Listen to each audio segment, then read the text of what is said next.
C'est un conseil que nous entendons souvent.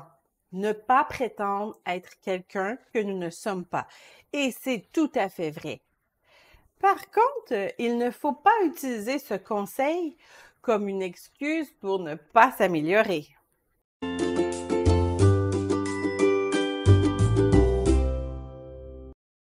Être soi-même, qu'est-ce que ça signifie pour des célibataires chrétiens? Pour ceux qui ont le don du célibat, cela signifie de ne pas se forcer à entrer en relation seulement pour plaire à la famille ou pour être comme tout le monde. C'est de se réjouir du don que Dieu nous a donné parce qu'il est très rare et en profiter pour l'honorer dans l'état où nous sommes. Pour les célibataires qui n'ont pas reçu ce don, être soi-même dans notre recherche d'un partenaire, c'est de ne pas changer le cœur de notre personnalité pour être plus attirant. Si nous aimons manger de bons beefsteaks, nous ne devons pas prétendre être végétariens seulement pour plaire à une jolie jeune femme qui, elle, ne mange pas de viande. C'est aussi de ne pas compromettre notre foi parce que nous n'arrivons pas à trouver un partenaire chrétien. Notre salut est beaucoup plus important que notre statut.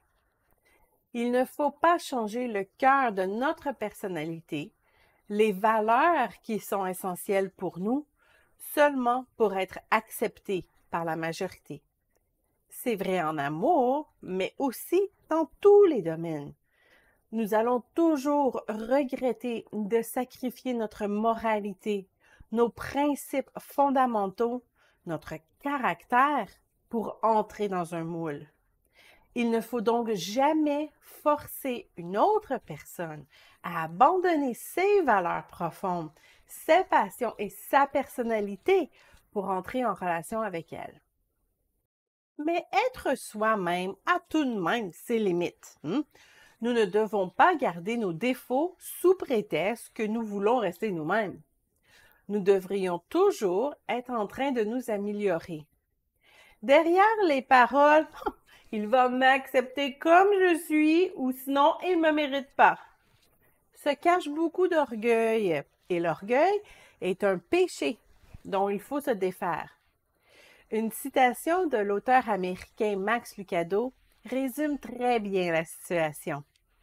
Dieu t'aime comme tu es, mais il refuse de te laisser dans l'état où tu es. Il veut t'amener à être comme Jésus.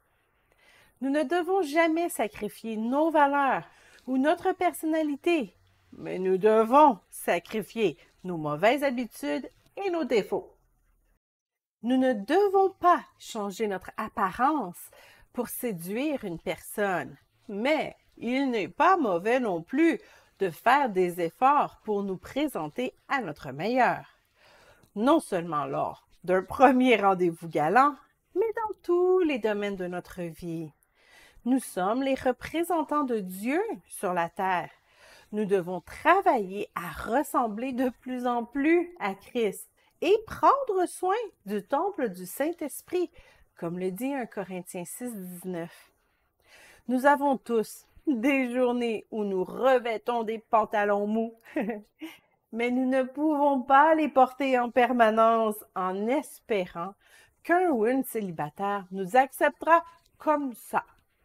Nous devons aussi démontrer que nous sommes capables de prendre soin de nous-mêmes pour démontrer à un partenaire potentiel que nous allons pouvoir prendre soin d'eux aussi. Il faut être soi-même lorsque nous voulons entrer en relation avec une autre personne, mais il faut aussi continuer à s'améliorer. Il est même très humble et recommandable de révéler nos défauts à une autre personne que nous commençons à fréquenter, tout en nous engageant à les changer. Je sais, je suis susceptible, mais c'est un défaut que j'essaie de me débarrasser.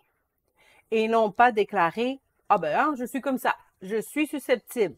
Alors, hein, tu m'acceptes comme je suis ou tu vas voir ailleurs. » Il faut être soi-même, oui, mais toujours tendre à être la meilleure version de soi-même.